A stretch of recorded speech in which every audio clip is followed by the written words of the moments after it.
Então, boa noite, estamos começando nossa aula do dia 9 de junho de Civil 6, Código de Defesa do Consumidor. Estamos uma semana depois da primeira avaliação, né, gente? Então, antes de dar continuidade à matéria, eu gostaria de comentar a prova com vocês. Vocês estão com ela aí, eu já passei o gabarito, né?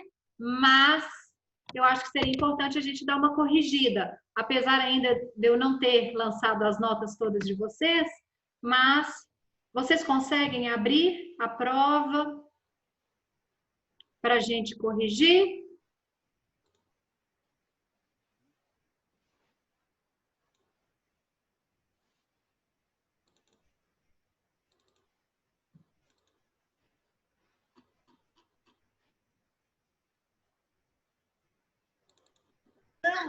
Ô, você frequenta lá no Bar da Aguinha mesmo? Não.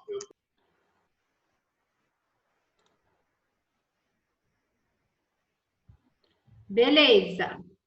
Vocês estão com elas, com as provas abertas, gente? Eu vi o Júlio, tá? E os outros? Sim. Sim, professor. É aberto. Sim? Aqui. Então, beleza. Então, vão lá comigo e aí a gente vai comentando. Primeira questão. Ao instalar um novo aparelho de televisão no quarto de seu filho, Pedro percebe que a tecla do volume está travada e volta no dia seguinte à loja. O que Pedro pode exigir neste momento da loja? Alguém quer comentar? O conserto no prazo de 30 dias. O conserto do produto no prazo máximo de 30 dias. Isso aí. Por quê? Porque aqui temos um vício, né? Aqui nós não temos um defeito, é um vício.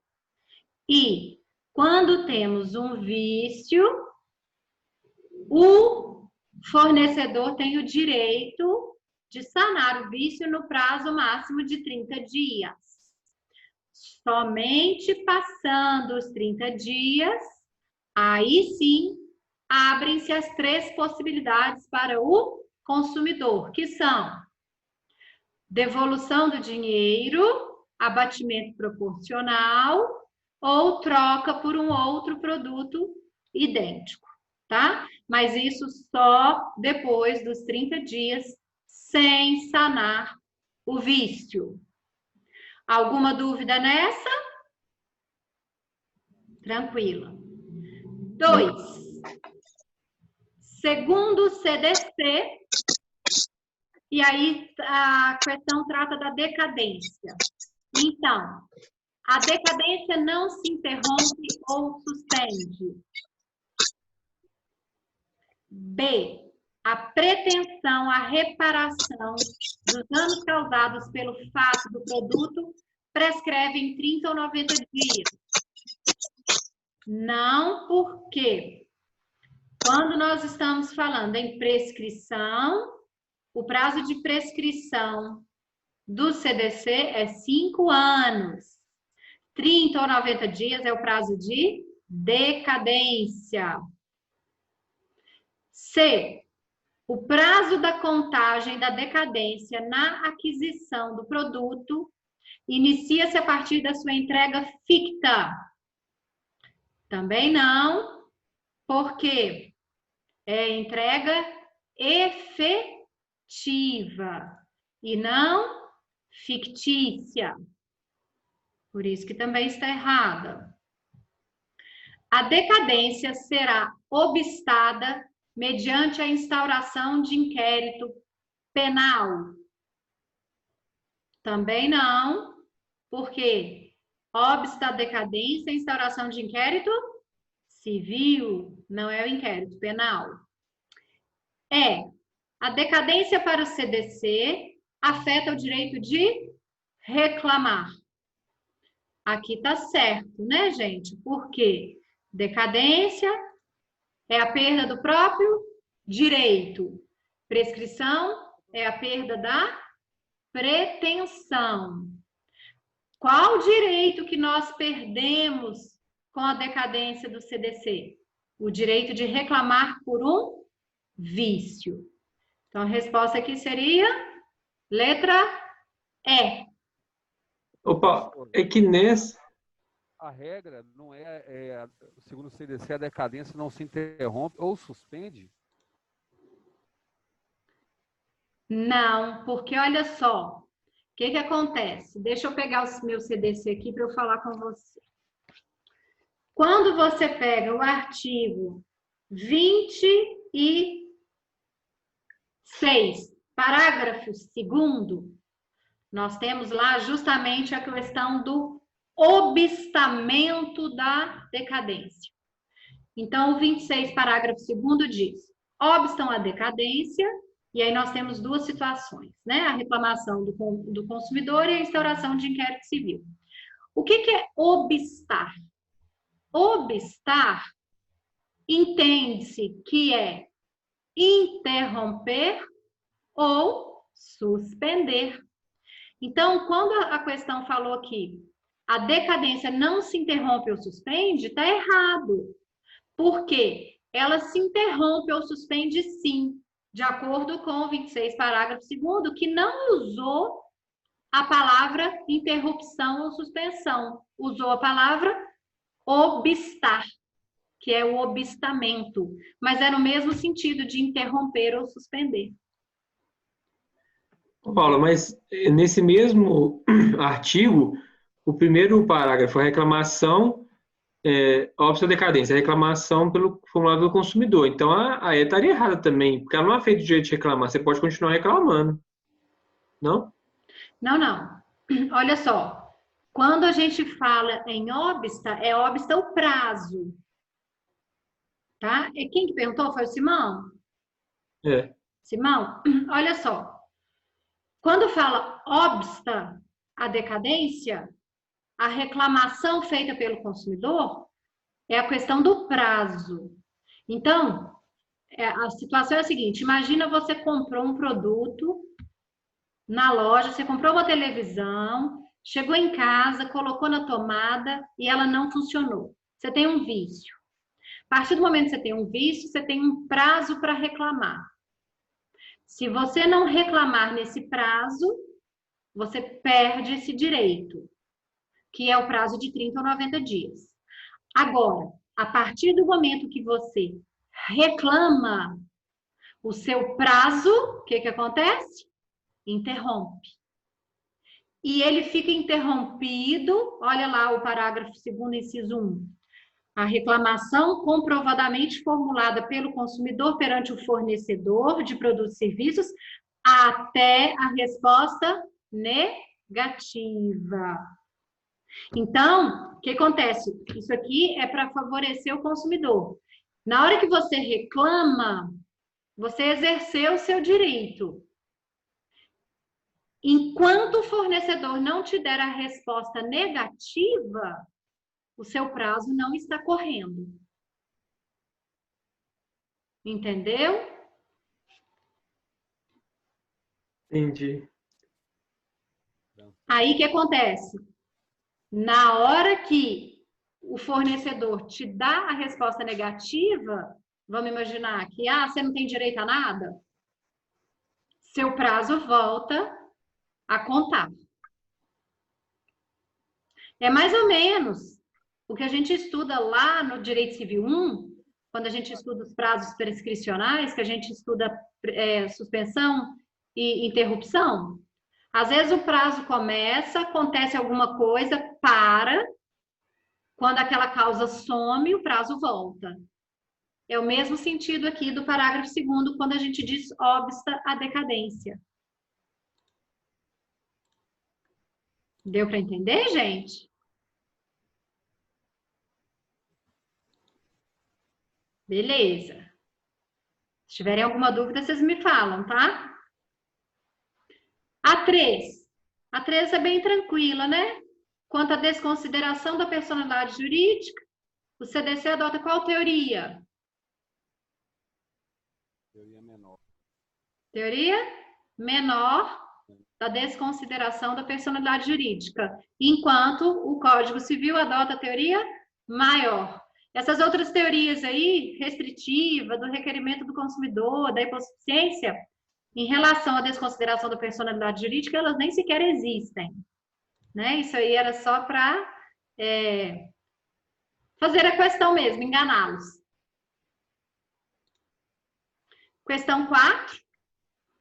O fabricante só não será responsabilizado quando provar. São as excludentes de responsabilidade. Então, são as excludentes, estão lá, quem quiser acompanhar, lá no 12, parágrafo 3º. Que o defeito inexiste, a culpa concorrente do consumidor, que não colocou o produto no mercado.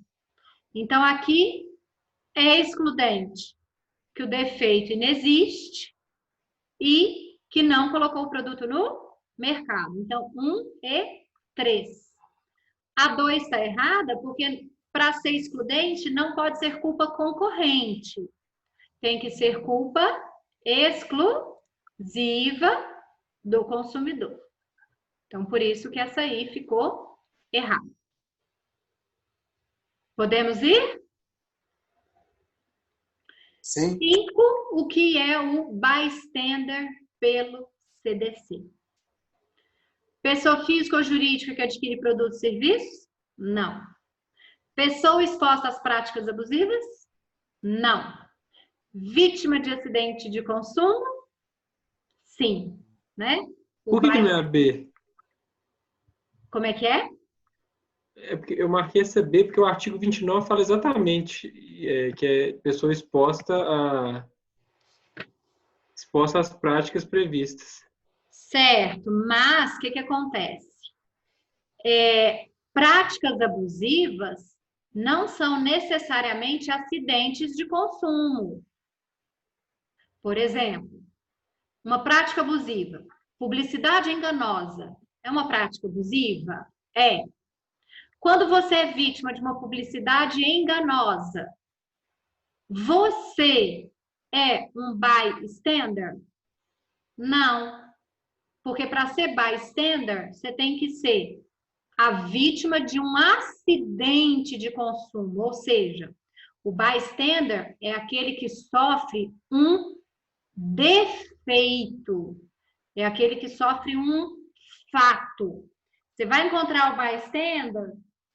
Simão, é você que está perguntando. Mas o 29 fala, exposta à prática nele prevista. Não fala de evento, fala exposto. Pois é, mas esse do 29 não é o bystander. É isso que eu estou querendo te dizer. O conceito de bystander... Mas equipara você... O que é bystander? Não é consumidor equiparado? Bystander é o consumidor... Você lembra que quando nós estudamos o consumidor equiparado, nós falamos de vários consumidores equiparados? O do artigo 2º, parágrafo único, o do artigo 17 e o do artigo 29. São os 3 consumidores equiparados. O que é bystander é o do artigo 17. O do 29 é o quê? O 29 é o que está exposto a uma prática abusiva, não necessariamente a um acidente de consumo. É porque eu tinha notado que os 3 casos eram bystander, que bystander é o conceito, ele é consumidor equiparado. Não, o bystander é o consumidor equiparado quando ele sofre um fato, né? Quando ele sofre um defeito de um produto ou do serviço. O fato ou defeito é justamente o acidente de consumo. É o que está lá no artigo 17. Olha lá. Para os efeitos desta seção, qual que é a seção do artigo 17? Responsabilidade pelo fato. Equiparam-se aos consumidores todas as vítimas do evento. Deu para entender, Simão? Não sei se eu consegui explicar. Porque os consumidores equiparados, só para a gente não deixar isso na dúvida, ó. São 3 consumidores equiparados. O artigo 2º, parágrafo único, o artigo 29 e o artigo 17. O do artigo 17 é aquele que ele é equiparado porque ele sofre um acidente de consumo. Ele é chamado de bystander.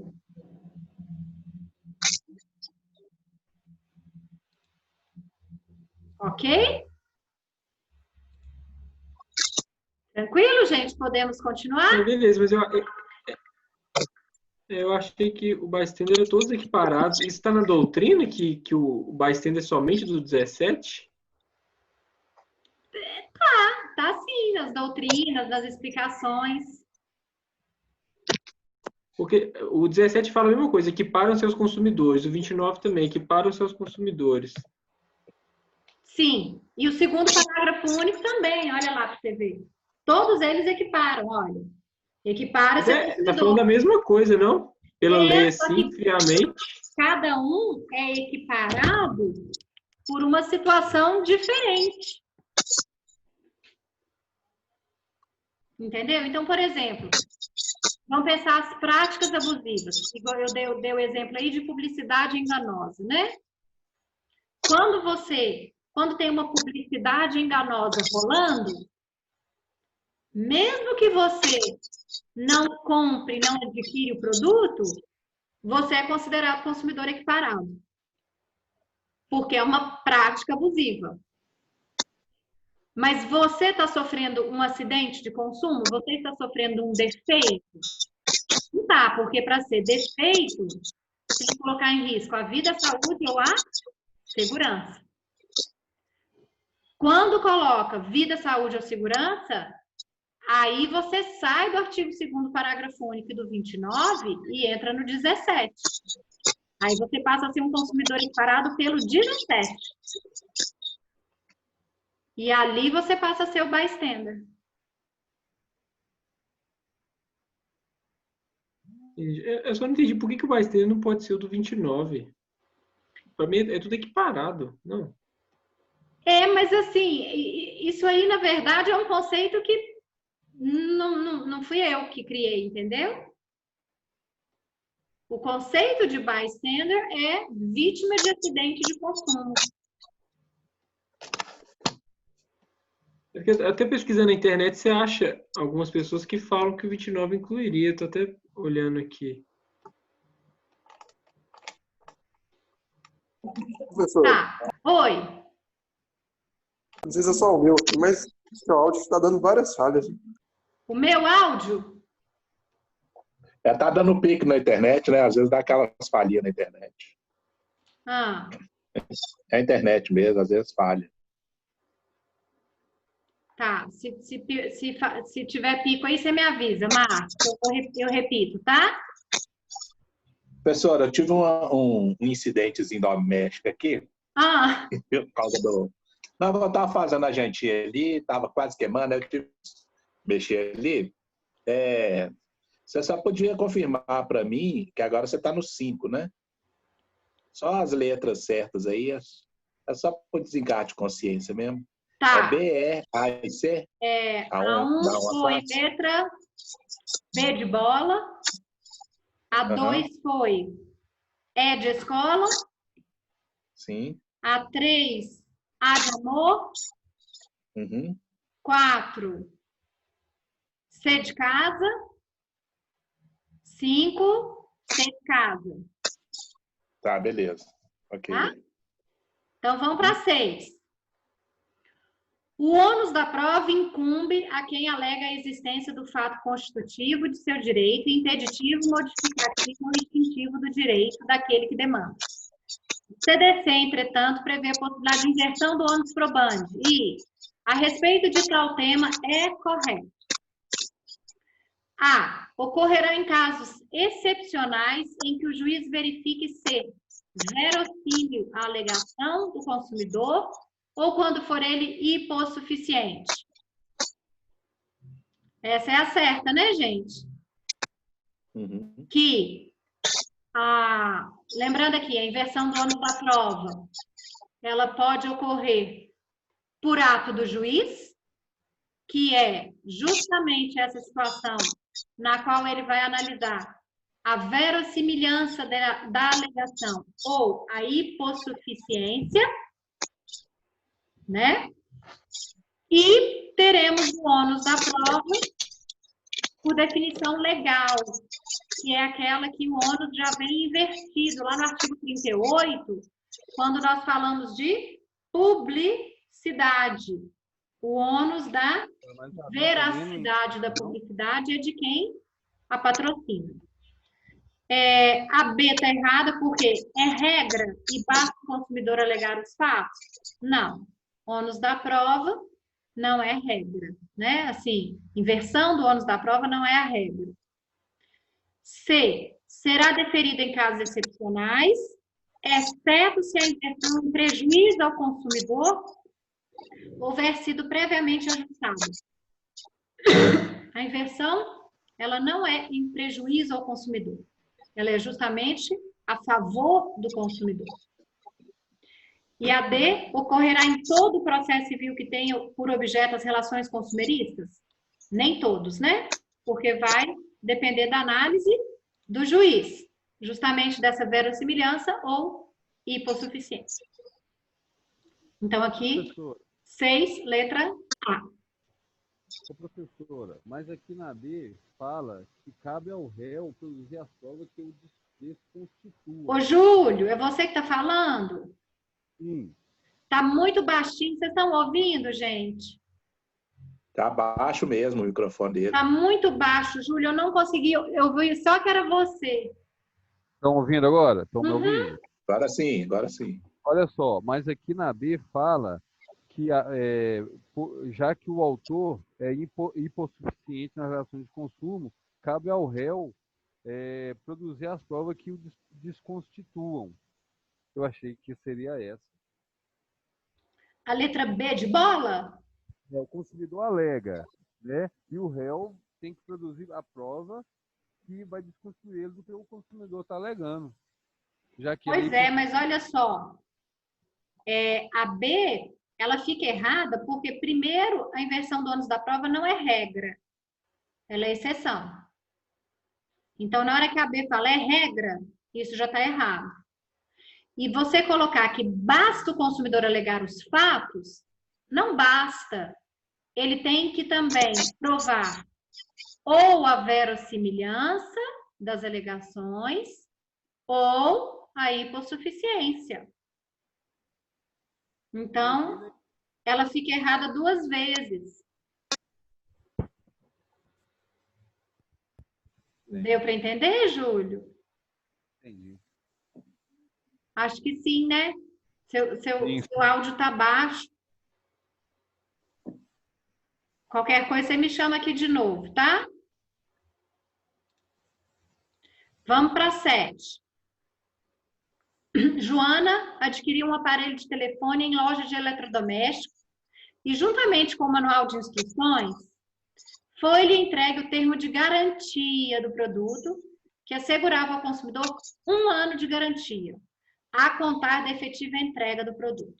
Cerca de 1 ano e 1 mês após a data da compra, o aparelho de telefone apresentou comprovadamente um vício de fabricação. Em face dessa situação hipotética, assinale a correta. Então, vamos lá. Após o prazo de 1 ano de garantia conferida pelo fornecedor, Joana não poderá alegar a existência de qualquer vício? Errado. Por quê?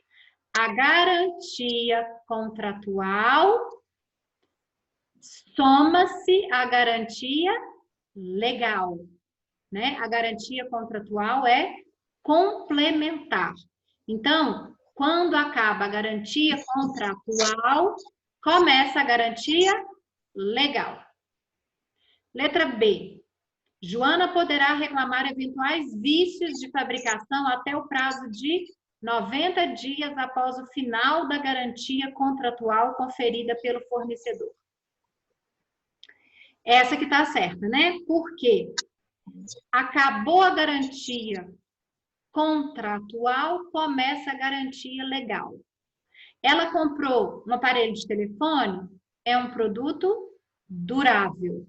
Produto durável, 90 dias. Então, depois que acaba a garantia contratual, começa o prazo de 90 dias de garantia legal. Então, essa seria a resposta certa. A C, o prazo para a Joana reclamar dos vícios é de apenas 90 dias a partir da entrega, independente do prazo de garantia? Não, porque uma completa a outra. E D, a lei garante a Joana a possibilidade de reclamar de eventuais vícios de fabricação a qualquer tempo, desde que devidamente comprovado? Não. Nós temos aqui prazo de decadência, né? Então, não é a qualquer tempo. Alguma dúvida nessa, gente? Não? 8. Vitor presenteou seu filho Vitor Júnior com uma garrafa de vinho adquirida na empresa Sierra Kerr. Como o produto estava estragado, Vitor Júnior teve que ser internado, depois ajuizando a ação contra a Sierra. Em contestação, alegou-se inaplicabilidade do CDC.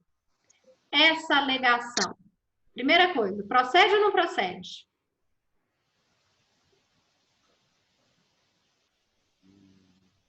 Alguém? Não procede, né? Por quê? Aí, ó, aqui sim, Simão, o Vitor Júnior foi vítima de um acidente de consumo. Então, o Vitor Júnior aqui é consumidor equiparado lá do artigo 17.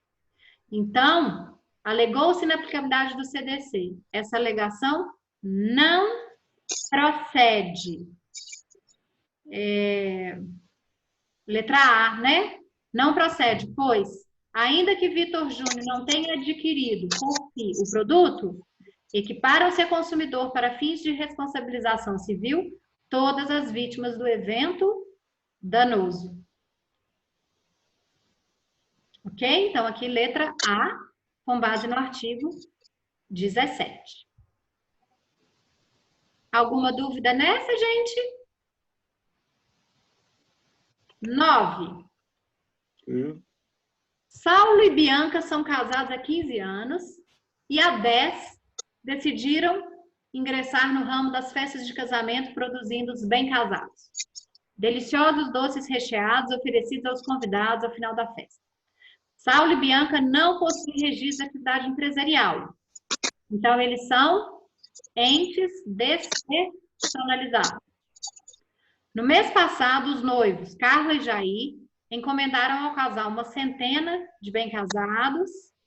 A encomenda foi entregue no dia do casamento, contudo, diversos convidados ingeriram os quitutes e sofreram infecção gastrointestinal, já que estava estragado. Então, de novo aqui, um acidente de consumo.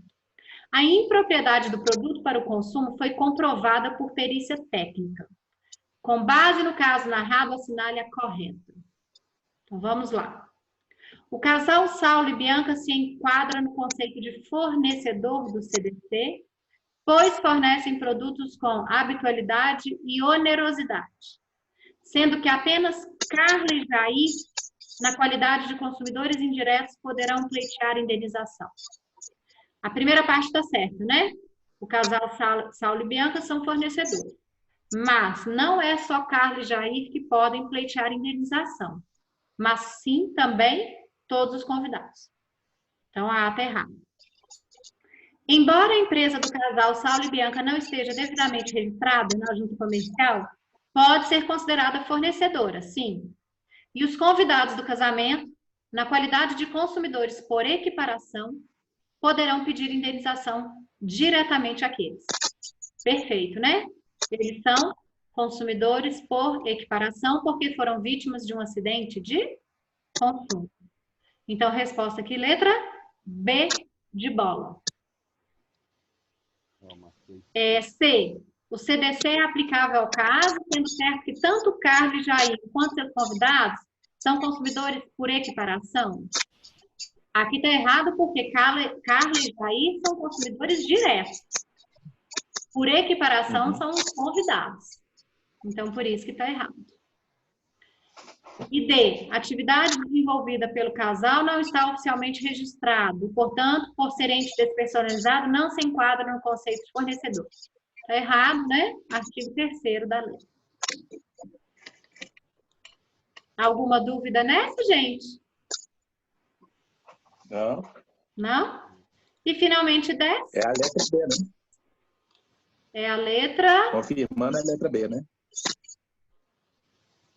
B de bola. B de bola. 10. Após ter sofrido grave acidente, Mariana contratou o fisioterapeuta Carlos para cuidar de sua reabilitação.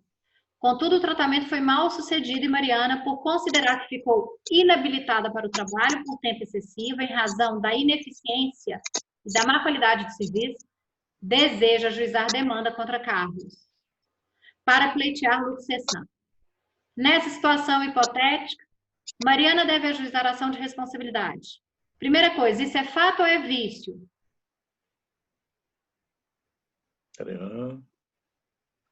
É fato, né, gente? Por quê? Ela ficou inabilitada para o trabalho. Então, é um fato do serviço, que é a mesma coisa aqui, defeito. Agora, o Carlos é um fisioterapeuta profissional liberal. Então, a responsabilidade dele é objetiva ou subjetiva? Subjetiva. Subjetiva. Logo, resposta letra B. B de bola, pelo fato do serviço. E a responsabilidade de Carlos é subjetiva. Ô, Paula, só voltando àquela questão do bystander, é que eu dei uma olhada aqui nas doutrinas e eu não achei nenhuma que diferenciasse. Eu tô até com uma aberta aqui, que é acho que é o Manual do Direito Civil, e ele cita o 29. Quer ver? Se você quiser, eu te mostro aqui na tela. Quer ver? Acho que você tem que... Não estou conseguindo, acho que você tem que autorizar. Espera aí. Fala que está desativado. Eu peguei um livro aqui da biblioteca virtual, aí tem acho que é Manual de Direito Civil, ele fala, Manual do Consumidor.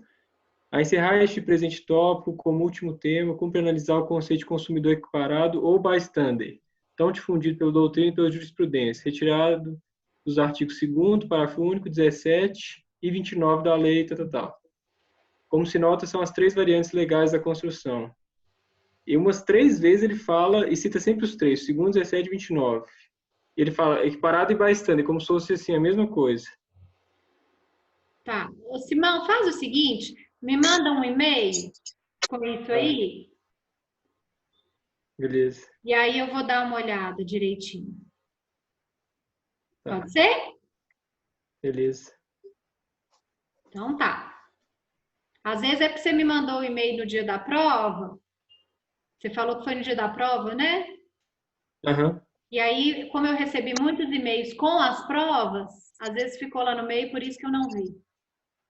Beleza. Tá? Então me manda aí de novo, por favor. Tá bom. Combinado. Pessoal, então, podemos continuar? Ir para frente? Vamos. Vamos lá, né? Dando continuidade ao nosso conteúdo, nós estamos nas práticas comerciais. E me confirmem aí se eu estou errada. Nós já falamos da oferta, já falamos da publicidade e falamos das práticas abusivas, correto? As práticas abusivas você parou no... Artigo 39. Isso. Artigo 39, você citou vários incisos, parece, né? Vários incisos de práticas abusivas 19. Lá do artigo 39. Isso mesmo. Eu não comecei o orçamento com vocês, correto? Então, ótimo. Nós vamos começar com o orçamento.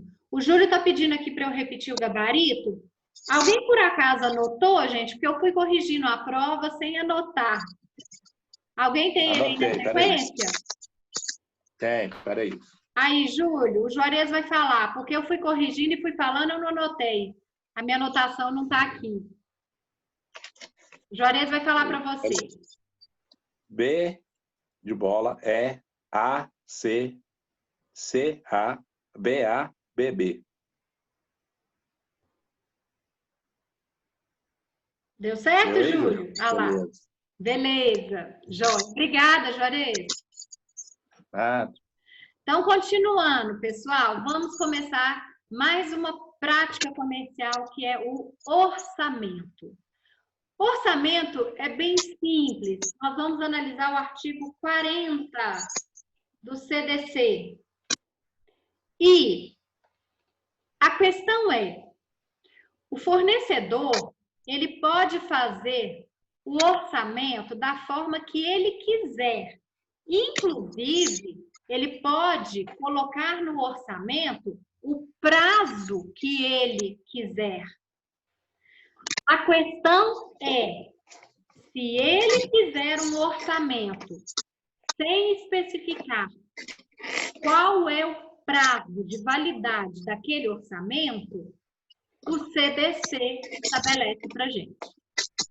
Então, o que nós vamos ter aí no artigo 40? O fornecedor de serviços será obrigado a entregar ao consumidor orçamento prévio, discriminando o valor da mão de obra, dos materiais e equipamentos a serem entregados, as condições de pagamento, bem como as datas de início e término dos serviços. Ou seja, o artigo 40 traz aqui, mais uma vez, a efetividade do princípio da transparência. E aí vem o parágrafo 1º. Salvo estipulação em contrário, o valor orçado terá validade pelo prazo de 10 dias, contado do seu recebimento pelo consumidor. Aqui, gente, o que vocês têm que entender é o seguinte: o próprio legislador falou, salvo estipulação em contrário. Então, se o fornecedor quiser fazer um orçamento que tenha validade de 1 dia, ele pode? Pode. Só que aí ele vai ter que constar esse prazo no orçamento.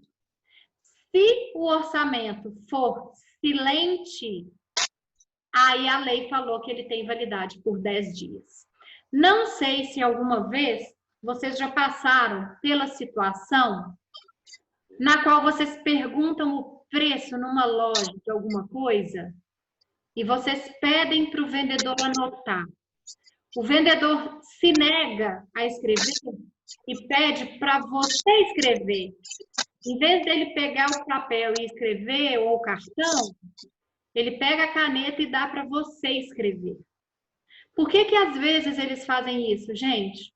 Porque se ele escrever num papel que seja, num cartão, o valor daquilo que você perguntou, se ele não colocar um prazo especificado, aquilo vale por 10 dias, de acordo com o artigo 40. Então, às vezes ele está te dando um preço que é naquela hora, naquele momento, naquela circunstância, e ele não quer se comprometer por 10 dias. Então, em vez dele escrever, ele dá para você escrever, porque a questão probatória depois é muito mais fácil, né? Você chegar e falar assim, ah, mas ele falou que era tanto. Aí ele fala, não, eu não falei não, foi você que escreveu, eu falei outra coisa. Né? Então, aí vira, a questão probatória fica mais frágil, tá? Por quê? Se não especificar o prazo, o orçamento tem validade por 10 dias. E aí vem o parágrafo 2º e diz, uma vez aprovado pelo consumidor, o orçamento obriga os contraentes e somente pode ser alterado mediante livre negociação das partes. Ou seja, o orçamento funciona como uma cláusula pré-contratual, de tal forma que qualquer mudança naquele orçamento, para acontecer, terá que ser por negociação das partes. Ou seja, a autonomia da vontade. Não pode haver mudança do valor orçado de forma unilateral, ok? E esse parágrafo terceiro é muito interessante.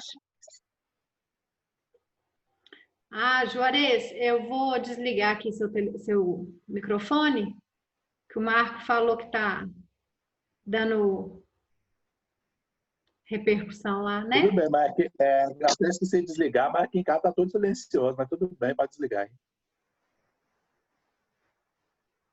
Não, então pode desligar você, aí, melhor. Então, pessoal, o parágrafo terceiro é muito bom para a gente, até nas nossas vidas. O consumidor não responde por quaisquer ônus ou acréscimos decorrentes da contratação de serviços de terceiros não previstos no orçamento prévio. Então, o que acontece? Quando você contrata, às vezes, um serviço e lhe é passado um orçamento, se durante a execução desse serviço o fornecedor, por conta dele, resolveu terceirizar alguma coisa lá e contratou uma outra pessoa sem a sua autorização, se você não quiser arcar com esse serviço terceirizado, você não está obrigado. Por quê? Parágrafo terceiro. Você só está obrigado se você souber e autorizar. Nada de surpresinha em orçamento. Isso não obriga o consumidor. E isso ocorre muito, né, gente? Eu não sei se vocês passam por isso. Eu percebo muito isso, às vezes, em conserto de carro, né? Você deixa lá na oficina para consertar, sei lá o quê. De repente, na hora que você vai buscar, ele, eu tive que mandar não sei aonde para fazer uma pintura, uma lanternagem ou uma coisa não sei das quantas, e vem com uma conta terceirizada para você. Se você não quiser pagar, você não é obrigado. Ok? Alguma dúvida com o orçamento? Bem tranquilo, bem fácil, né? Mais uma. Diga. Mas caso houver algum prejuízo, então, eu posso dizer, você não vai arcar com esses problemas, correto? Você diz desse terceiro, vamos imaginar, você contratou um fornecedor que, por conta dele, contratou um terceiro. E, por causa desse serviço do terceiro, veio prejuízos. A sua pergunta é se você tem que arcar com esses prejuízos. Se foi isso, não. Com certeza não. Eles que terão que arcar. Os dois, na verdade. Tanto o que fez, como aquele que mandou para o terceirizado sem a sua autorização. Responde. É isso, Marco?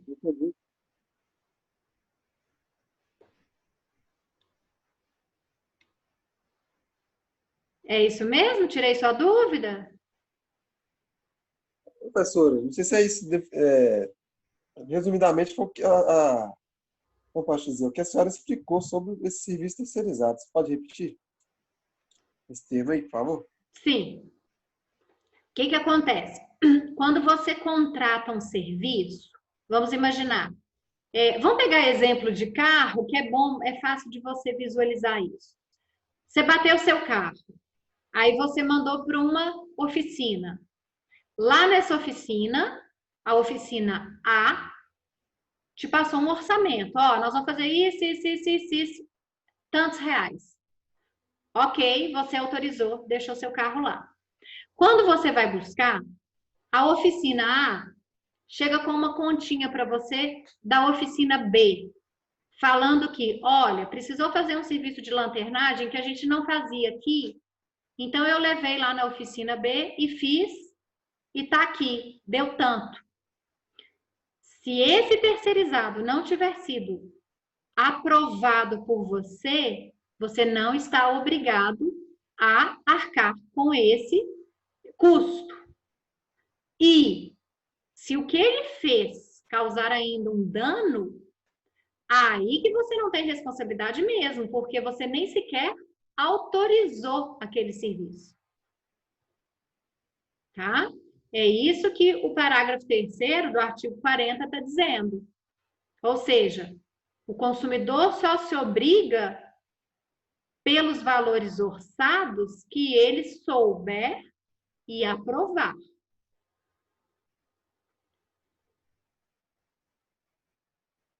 Certinho, professor. Deu para entender, Marco? Sim, é como se, por exemplo, eu bati o carro e, vamos dar um exemplo, aí o mecânico levou, por exemplo, o rapaz da funilaria levou para consertar o ar-condicionado e sequer te falou, né, desse serviço. Aí chega lá e acha que você é obrigado a pagar por isso, não é isso? Exatamente. Ele já chega lá para você com a conta do ar-condicionado. Aí você chega e fala, gente, mas eu nem sabia. Eu nem sabia que eu ia ter esse gasto, eu nem sabia que isso tinha acontecido. Então, se você quiser não pagar, você pode, você está amparado pela lei. Não sabia, professora. Acontece demais isso. Acontece, foi o que eu falei, que isso é uma... Esse 40 parágrafo 3º é muito comum. E normalmente a gente deixa para lá porque você fala, não quero arrumar confusão, né? Então a gente acaba deixando e pagando. Mas se você quiser falar, não, peraí, olha lá, olha só o parágrafo 3º. Vou ler ele de novo para você. O consumidor não responde por quaisquer ônus ou acréscimos decorrentes da contratação de serviços de terceiros não previstos no orçamento prévio. Então, não respondemos. Belezura até aqui, gente? Então, esse é o orçamento. Vamos para mais uma prática comercial, que é a cobrança de dívidas. Nós vamos aí, na sequência, analisar o artigo 42 e o 42A, cobrança de dívidas. Então, a primeira pergunta que nós fazemos é: o fornecedor pode cobrar uma dívida do consumidor? E a resposta é óbvia, né? Claro que ele pode. A abusividade não está em cobrar a dívida. A abusividade está na forma de cobrar essa dívida. Ou seja, o fornecedor, quando ele vai cobrar uma dívida do consumidor, ele não pode colocar esse consumidor em vexame. Ele não pode usar meios vexatórios e que exponham esse consumidor. Por quê? Senão, estará ofendendo o princípio da dignidade, intimidade, privacidade. Então, cobrar pode, desde que seja de uma forma que não exponha o consumidor a ridículo. E aí vamos dar uma olhadinha no 42. Ah, peraí, Júlio, que eu já vou ler o que você falou, tá? Na cobrança de débitos, o consumidor inadimplente não será exposto a ridículo, nem será submetido a qualquer tipo de constrangimento ou ameaça. E olha só, gente, a cobrança de uma dívida expondo o consumidor a ridículo, além de ter consequências na esfera civil, também é considerado crime. Deem uma olhadinha para mim, só para vocês verem, no artigo 71. Artigo 71 do próprio CDC, tá? Não é do Código Penal, não. 71 do CDC, que é a parte penal do CDC. 71. Utilizar na cobrança de dívidas de ameaça, coação, constrangimento físico ou moral, afirmações falsas, incorretas ou enganosas, ou de qualquer outro procedimento que expõe o consumidor injustificadamente a ridículo ou interfira com seu trabalho, descanso ou lazer, pena, detenção de 3 meses a 1 ano e multa. Ou seja, além da esfera civil, tem também a esfera penal. Esses dias eu estava lendo jurisprudência e eu achei 2 muito interessantes sobre esse assunto. A primeira foi, com certeza, o credor já devia ter cobrado o consumidor 1000 vezes, né? E ele não devia querer pagar. Aí o fornecedor, gente, contratou aqueles carrinhos de som que a gente contrata para aniversário, sabe? Que o povo contrata e manda lá para o trabalho, para casa, e vira aquela festa na porta de casa, solta balão, fogos de artifício e tudo mais. O fornecedor contratou para o trabalho do consumidor, ou seja, foi na porta do trabalho, não foi nem na porta de casa, e o objetivo foi expor a dívida. Então, o carrinho de som ficou lá falando, o fulano não me paga, o fulano é caloteiro, eu já cobrei não sei quantas vezes, e virou aquela festa na porta do trabalho dele.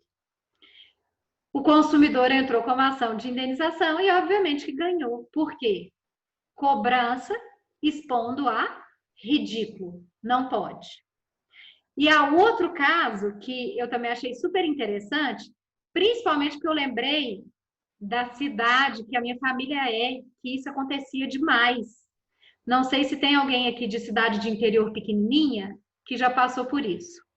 Era muito comum lá na cidade da minha família, na padaria, que praticamente é a única padaria da cidade, tinha lá o caixa e aquele vidro, né, que separava o caixa, e eles colavam ali naqueles vidros os cheques sem fundo, os cheques que eles recebiam sem fundo, e ficava tudo colado ali. Qual que é o grande problema? Uma cidade pequenininha, todo mundo conhece todo mundo, o povo passava ali e falava, cheque sem fundo do ciclano, do fulano, de não sei das quantas.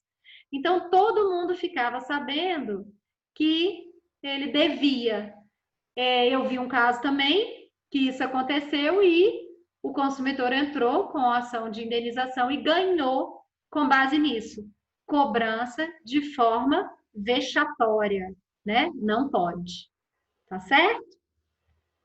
Professora, Oi. Professora, mas você disse que não pode perturbar o sossego? Perturbar o sossego do consumidor, você diz? Isso. Na verdade, Marco, não é bem o sossego. O que mais interfere aqui é a privacidade e intimidade. Na hora que você expõe desse jeito, tá? Agora, na hora que você lê lá o artigo 71 do CDC, que diz ser crime, lá deixa bem claro, né, que qualquer forma que interfira com o seu trabalho, descanso ou lazer. Então, assim, se você interpretar aí esse sossego, né, como afetando o seu lazer, pode sim caracterizar uma cobrança vexatória. Vamos imaginar um caso aqui, criar. Você deve, e aí de repente você está no seu fim de semana, passeando com a sua família, e de repente o fornecedor vem atrás de você, no seu momento de lazer com a família, e te cobrando, e te importunando, né? Isso funciona através de ligação também? Através de ligação também, com certeza. Com certeza. Eu vi esses dias uma jurisprudência que a consumidora ganhou porque ela conseguiu comprovar que ela devia, tá? A questão não é dever, ela devia sim, ela não nega isso. Mas ela conseguiu comprovar que ela recebeu 81 ligações no dia. Ela falou, ela comprovou isso nos autos, né? Assim, eu li a jurisprudência, eu não vi o processo, né? Mas a decisão foi essa, mostrando lá que comprovou 81 ligações. Então, com certeza, entenderam por esse lado, né? Mas, professora, esse ganho aí está onde? De isentar a dívida dela Não. ou é um dano moral além da dívida? Isentar a dívida, não, Juarez. É algum dano moral. Que pode ser maior ou menor que a dívida. Exatamente. Pode ser maior ou menor que a dívida. Entendi. Né? Porque aí é bom que a gente junta as duas aulas, né? Sendo um dano moral, na hora de quantificar esse dano moral, você vai usar aqueles critérios que nós falamos na aula anterior, lembra? Repercussão da ofensa, capacidade econômica das partes, aqueles critérios. Então, vai tentar pelo menos empatar, né? A conclusão é exatamente essa que você falou. Às vezes o dano moral vai ser maior do que a própria dívida. Então, o que acontece? O consumidor vai receber um valor de dano moral e vai pagar um menor pela dívida dele. Né? É difícil pensar, mas do jeitinho brasileiro parece que tem uns devedores que ficam esperando isso acontecer. Tem. Essa ofensa só para, entendeu? Tem, com certeza. Com certeza tem. Por isso que, durante um tempo, falou-se muito na chamada indústria do dano moral. Né? Quando você escuta essa expressão, o embasamento era esse aí que você falou. Pessoas que passaram a viver disso. E depois que a jurisprudência começou a combater essa indústria do dano moral, começou-se a surgir a expressão meros aborrecimentos da vida cotidiana. Então, hoje você encontra muita jurisprudência negando danos morais, falando, isso é uma chatura sim, mas é um aborrecimento da vida em sociedade, da vida atual. Então, não há que se falar em dano moral. Professor, quando se fala não em dívida, eu falo assim, em questão de oferecer plano, igual, por exemplo, operadora de celular, cabe isso também? Pergunta de novo, Marco, que picou aqui, eu não entendi uma parte da pergunta. Fala assim, banco, operadora de celular, podia ligando para direto oferecendo os planos, né? Isso também cabe nesse artigo? Com certeza. Com certeza. Não caberia nesse artigo, porque quando eles estão te oferecendo, eles não estão te cobrando, tá? Mas caberia importunação, com certeza, tá? Eu tive uma situação, gente, olha o que eu passei. Ano passado, eu tive uma babá que trabalhou comigo. Ela ficou uns meses comigo e tal, depois saiu. Ela comprou uns eletrodomésticos nas Casas Bahia. E eles devem ter pedido um telefone de alguém de referência. Ela deu o meu. Meu celular, gente. Não foi nem o telefone da minha casa, não. Meu celular. E aí, ela ficou devendo, né? Não deve ter pagado as parcelas direito. Gente, eles me ligavam o dia inteiro querendo falar com ela. Marco, eles não estavam me cobrando, porque eles ligavam querendo falar com ela, eu falava, não sou ela. E explicava a situação. Então, assim, caberia o artigo 42? Não, porque eles não estavam me cobrando nada. Mas é uma prática abusiva? Sim, porque estava me importunando no meu trabalho, no meu descanso, no meu lazer, né? Me ligava o dia inteiro, todos os dias, sábado, domingo, feriado, era coisa do outro mundo. Eu estava quase propondo uma ação contra eles. Entendeu? Então, cai na mesma pergunta que você fez. As operadoras te ligam não para te cobrar nada, mas te ligam o dia inteiro oferecendo e você já falou que você não quer. Cabe uma ação de indenização por importúnio? Sem dúvida. Ok? Deixa eu ver o Júlio aqui, gente, que até agora eu não consegui ler. O que ele falou? Professora, um amigo meu levou a caixa de marcha do carro dele para consertar. O orçamento era um preço. Sendo assim, ele autorizou. Ah, tá lá no orçamento. Depois o profissional ligou dizendo que ao abrir a caixa ofereceu mais problema e o valor subiu. Tá certo essa atitude? Que cidade é essa, meu Deus do céu? Ah, é a cidade que eu te falei da minha família, né? É uma cidade pequenininha do sul de Minas, se chama Areado, a cidade. Tem 15 mil habitantes. Ó, a questão do orçamento. O que acontece? Tá certo ele ter verificado outros problemas, ter ligado para autorizar se ia fazer ou não, tá? Isso tá certo. Agora, uma discussão que existe muito grande, Júlio, pode-se cobrar para orçar? Às vezes, para orçar já é um serviço. Isso existe. Você imagina, dependendo de uma máquina, né, alguma coisa muito tecnológica, só para o profissional entender aonde o problema está, ele já vai ter que desmontar, já vai ter que estudar e tudo mais. Então, existe essa discussão e hoje entende-se que pode sim cobrar o orçamento. Viu? Então, claro que não pode ser um valor abusivo, mas pode sim. Então, essa situação aí da caixa de marcha, dependendo do que ele fez para descobrir o problema, poderia ter essa cobrança também, né?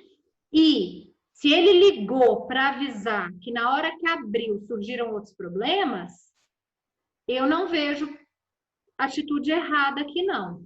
Até porque, se o consumidor quisesse ir lá ver e conferir, ele poderia, né? Ah, deixa eu ver o que aconteceu mesmo.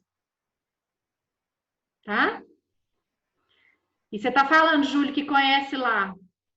Ai, ai, ai, gente, quem é que conhece essa cidade? Por causa de que você conhece?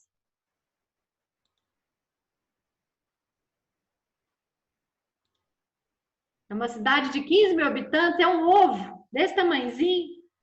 Só falta você conhecer gente de lá. Minha família toda é de lá. Aqui a cidade só tem uma rua, né? Seja bem-vindo, você anda um quilômetro. Exatamente. Por aí. Pode ser. Ah, lá, o Júlio que trabalhou no sul de Minas. Ah, aí sim, né? Tá explicado. Lá é uma delícia, sul de Minas é tudo de bom, né? Muito bem, então vamos acabar essa cobrança de dívidas aqui. Aí, pessoal, voltando lá para o artigo 42, que nós estamos. Então, a questão não é cobrar, a questão é a forma de cobrar. Só que aí, o parágrafo único do 42 traz a regra da cobrança indevida. Aqui já mudou. Olha lá. O consumidor cobrado em quantia indevida tem direito à repetição do indébito por valor igual ao dobro do que pagou em excesso, acrescido de correção monetária e juros legais, salvo hipótese de engano justificado. Então, aqui já existe um problema da cobrança. Aqui, o fornecedor está cobrando um excesso. ou ele está cobrando mais do que a dívida, ou ele está cobrando realmente uma dívida inteira que não existe. Agora, o que vocês têm que tomar... Professor, Diga. essa cobrança, vou falar rapidinho, meu cachorro está na latição aqui. Essa cobrança, ela tem que ser por qual meio? Telefone, pode ser por e-mail e tal. Vou te falar por quê. Hoje à tarde eu recebi um e-mail da CEMIG me cobrando uma conta que nem venceu ainda. Pois, ela nem venceu e eles já estão te cobrando. Ô Juarez, na verdade, pode ser qualquer forma de cobrança. Tá? Qualquer forma de cobrança. Então, isso aí, se você quiser, já encaixa aqui. E aí você vai ter direito à repetição do indébito. O que é isso? É o tanto que está cobrando que não existe. Agora, cuidado, gente, porque isso cai muito em prova para vocês não escorregarem. Qual é o valor do indébito? Gente, é o dobro do excesso. Não é o dobro da parcela, não é o dobro da dívida, não é o dobro do contrato, é o dobro do excesso. Então, pensem comigo. Se você deve 100, chega uma cobrança de 120, quanto que você pode pedir de indébito? Dobro do excesso. O excesso é 20. Dobro, 40. 40. Agora, se você recebe uma dívida... Desculpa, se você recebe uma cobrança de uma dívida que a dívida inteira não existe, qual que é o excesso? A dívida inteira. Aí vai ser o dobro do que está te cobrando. Então, vamos pensar seu caso, Juarez. Se eles estão te cobrando uma conta que nem venceu... R$270, 270 que eles estão cobrando. Mas, assim, vai vencer dia 22/6 e eles mandaram o e-mail. Assim, eu li assim, e-mail, né? Mas será que eles já estão me cobrando sem vencer ainda? Não estou entendendo, não. Nesse caso... Aí eu lembrei que você falando. Nesse caso aí, pode ser que, se você, por exemplo, entrar com uma ação pedindo o dobro do excesso, o dobro dos 270, pode ser que eles aleguem que foi... Porque olha só, o que a lei diz, gente? Salvo hipótese de engano justificável. Então, Juarez... Eles vão alegar erro, né? Eles vão alegar que foi um erro do sistema, que tarará, então talvez não, né, vai ser uma encheção de saco. Tá? Porque a própria lei abriu essa possibilidade, viu, gente? Do engano justificável. Esses dias eu vi o caso que a pessoa que estava recebendo a cobrança tinha um homônimo e não era ele o devedor. E estavam cobrando dele. Ele entrou com a repetição do indébito, só que aí o fornecedor comprovou que era homônimo. O juiz entendeu que foi um engano justificável. Tá certo? Então, cuidado aí. O que eu quero chamar a atenção é o dobro do excesso, não escorreguem nisso. Não é o dobro da parcela, nem da dívida, nem do que está devendo, nada. Dobro do excesso. Ponto final. Mas permite-se o engano justificável para excluir a responsabilidade do fornecedor. E o 42A, ele foi inserido no CDC em 2009. Ele não é originário do CDC. Por quê? Justamente para evitar que o consumidor receba cobranças que ele não sabe nem de onde vem.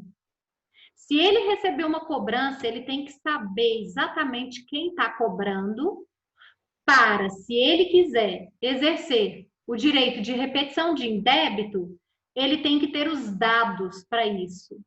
Olhem lá que o 42A determinou.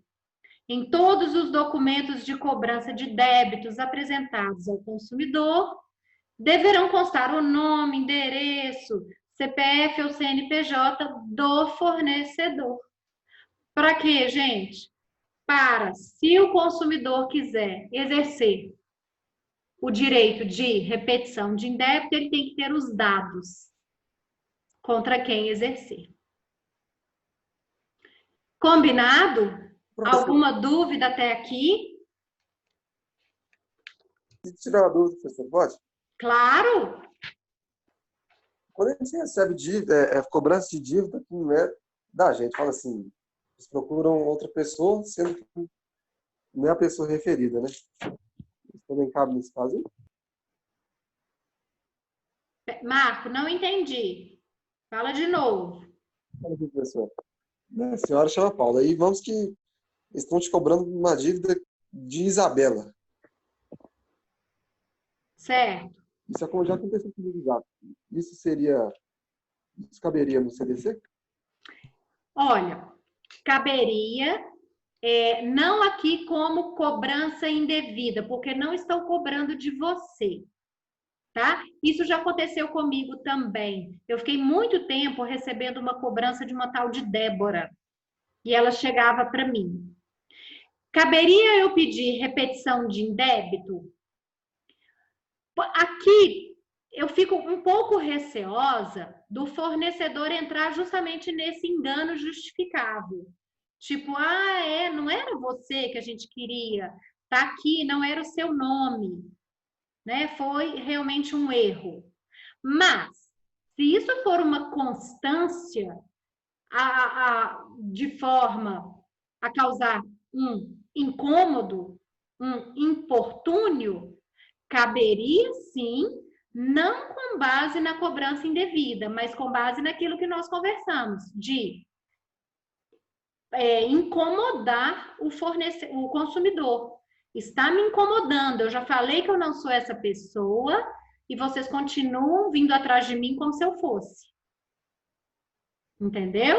Então, cabe sim, cabe dano moral por causa disso sim, sem dúvida.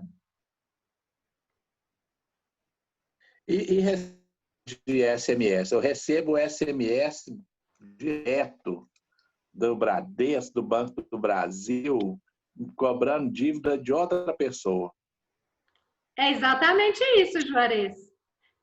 Com certeza, se aquilo ali for de uma forma que está te incomodando, cabe sim uma discussão de dano moral aí. Porque você já falou que você não é ela, você não é essa pessoa, e eles continuam vindo até você como se você fosse. Né? É claro... Pode falar. A sua fala.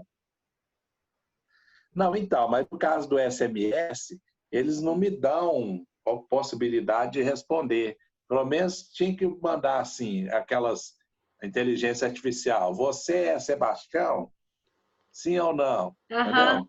Eles não fazem essa pergunta. Só manda. Cobrança do cartão, América Express. Manda assim, não sei o quê, entendeu? Por isso que foi inserido esse 42A. Entendeu? Então, na verdade, quando a gente recebesse essas informações, nós teríamos que ter os dados. Só que esse pessoal, eles são tão espertos que eles não mandam, justamente para evitar que você vá atrás deles. Né? Mas isso teria que ser fiscalizado, entendeu? Isso aí seria muito mais a cargo de uma proteção coletiva da sociedade de consumo. Porque nós, individualmente, a gente fica meio sem ter o que fazer. Né? Combinado? Marcos, você ia perguntar alguma coisa? Tem os números, né? Tem os números de SMS, né? Tem uns que é aqueles pacotes que as empresas pagam, e tem o número celular da própria pessoa. Esse é por pacote. Sim. Então, deveria, não sei, acionar as operadoras de telefone que fornecer esse número para fornecer os dados, né? Exatamente. Bom, só tô pensando. Exatamente, para você conseguir ir atrás. Ok? E... Marcos, você ia fazer alguma pergunta? Eu te cortei ou não? Não, professor. Não? Então tá. Bom, pessoal, então acabamos aqui a cobrança de dívidas. O nosso próximo assunto são os bancos de dados e cadastros. Ou seja, os famosos SPC e Serasa. Negativar os nomes aí dos devedores. Mas eu acho que a gente pode deixar para a aula que vem, né? Porque não vai dar tempo de eu terminar. Então, na aula que vem, a gente fala disso, né? Bancos de dados Beleza. e cadastros. Deixem para mim anotadinho aí no caderno que a gente já sabe de onde começar. Ok? Ok. Ah lá, e o Júlio falou que é a terra do biscoito. É isso mesmo, Júlio. Pertinho de Alfenas e Varginha. Lá nós Mas somos, o qual pessoal biscoito? de Areado é chamado de biscoiteiros. Ó, então minha esposa deve ser de lá, porque vai amar um biscoito assim lá longe. É? Aí, ó, tá vendo? Ó, que eu vejo no carrinho do supermercado, só tem biscoito nesse negócio. Aí. Ô, Júlio, você está fazendo uma pergunta aqui, ó. Lançamentos de compras não feitas no cartão de crédito. Isso é cobrança indevida. Ok? Se veio uma cobrança no cartão de algo que você não fez, isso é cobrança indevida. Pode pedir repetição de indébito, dobro do excesso. Professor, aconteceu isso comigo ontem. Só que eu tenho um aplicativo do banco que todo lançamento eu recebo um SMS. E aí eu vi e entrei em contato com o banco. Eles me deram um protocolo lá, não sei se vai reverter ou não, me pediram para pagar menos. Ok. Mas eu acho que é porque clonaram alguma informação e tal. Até aí tudo bem, né? O problema é se cobrar depois, né? Exatamente. Você acompanha isso para ver se depois eles não vão te cobrar juros por você ter pago menos. É Né? verdade. É isso que você tem que... Não, e aí eles que... bloquearam o cartão. Eles bloquearam o cartão e demora 20 dias para chegar outro. É, isso mesmo. Nossa, com certeza aí seu cartão deve ter sido clonado. É. Né? Isso já aconteceu comigo. Já aconteceu comigo até alto. Na verdade, eu não percebi. O banco me ligou falando que tinha gasto, acho que quase 20 mil no meu cartão. E, obviamente, fugiu o meu perfil. Eles me ligaram perguntando se era eu, que estava no sul do Brasil, alguma coisa assim. Então, aí eles falaram, ó, seu cartão deve ter sido clonado, nós estamos estornando e, né, mandaram outro. E aí eu acompanhei e deu tudo certo. De forma proativa eles ajudaram, né? O meu foi pouquinho. Não, e eles fizeram 2 vezes, compraram numa madrugada, tudo compra coisa, 11 e pouquinho numa madrugada, e ontem foi 250. E do 11 porque eu nem reclamei, não. Ligar para esse trem, mas aqui, às vezes eles fazem isso para testar, para ver se o seu cartão vai passar. Tem crédito, né? Isso. E aí eles preparam para fazer uma compra grande. Entendi. Entendeu? Não tinha muito, não. Pessoal, então, boa semana para vocês, bom feriado, né? Essa semana tem feriado. Quarentena de feriado, Dia dos Namorados. Verdade. Né? Obrigado. Aproveitem bastante, descansem um pouco e nos vemos terça-feira que vem para continuar aí nossa matéria. Bacana. Tá bom? Muito obrigada pela presença de vocês. Fiquem com Deus. Com Deus. Até mais. Tchau, pessoal. Tchau, tchau. Boa noite a todos. Tchau, pessoal.